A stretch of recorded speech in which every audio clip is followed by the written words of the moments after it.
All right, welcome back, everyone. We're diving into a story that's, it's been around for centuries. It's a parable. Mm-hmm. A story, really, about a father's love for his son and, that journey the son goes on. And then forgiveness, big-time forgiveness. Yeah. It's often called the parable of the lost son. You've probably heard of it. Oh, yeah. And it comes from the Bible. Now, parables, they're not just any old story, right? They're really carefully put together to show us something deep about, I guess, ourselves. Yeah. And how we relate to, something bigger than us. Exactly. They take something that seems really simple, like a family, a father and sons, and they use that to help us understand something as complicated as, God's love and grace. Yeah, it's really cool how they do that. So let's just jump right in. Right. So we've got this father, right? Mm-hmm. And he's got these two sons. Two sons. And from the very beginning, you can see they're very different. So the younger son, he's restless, impatient, wants things his way. He actually goes to his dad and demands his inheritance. Wow. Which is basically like saying, I wish you were dead. Yeah, that's pretty bold. It is, right? What do you make of that? I mean, what's going on there?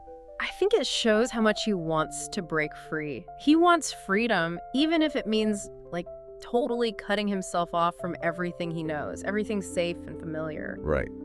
It's that thing in us, that wants to make our own path, even if it's the wrong one.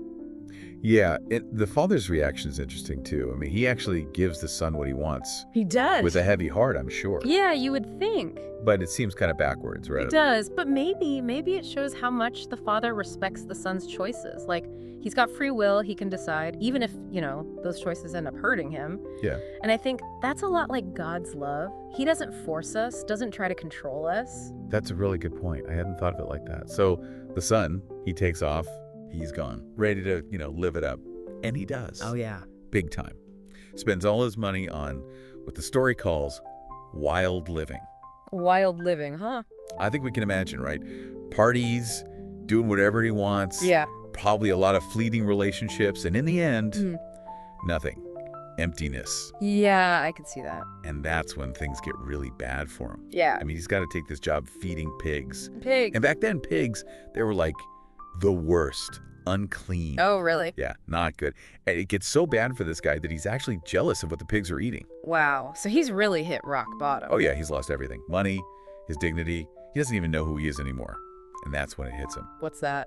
He's got to go back home. Yeah. He's hoping maybe his dad will take him back, even if it's just as a servant. Right. Anything. And here's where the story gets really, really interesting.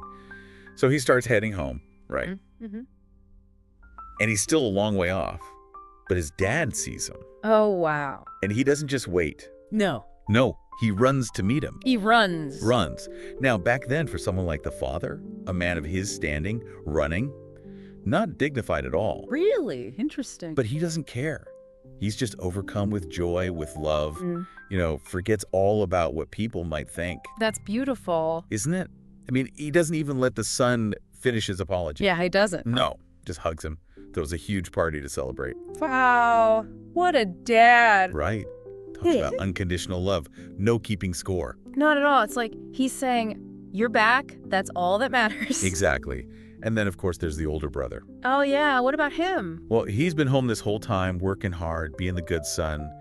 And he sees all this happening, and he's not happy. No, I bet not. He's angry.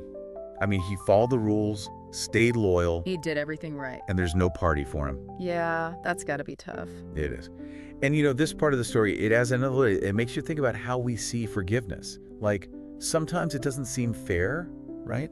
The older brother, you can understand why he's upset. Yeah. But he's also kind of missing the point. Right. He's so focused on what he thinks is fair, he's missing out on how big his father's love really is. A love that's big enough for both of them. That's a great point. So it's not just about the one son who messed up.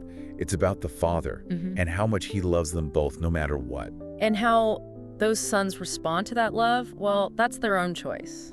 It is. And I think there's a message there for all of us. I mean, no matter how far we've strayed, what we've done, there's this love, this acceptance just waiting for us. Yeah, it's a love that sees past our mistakes and says, come back, you're home.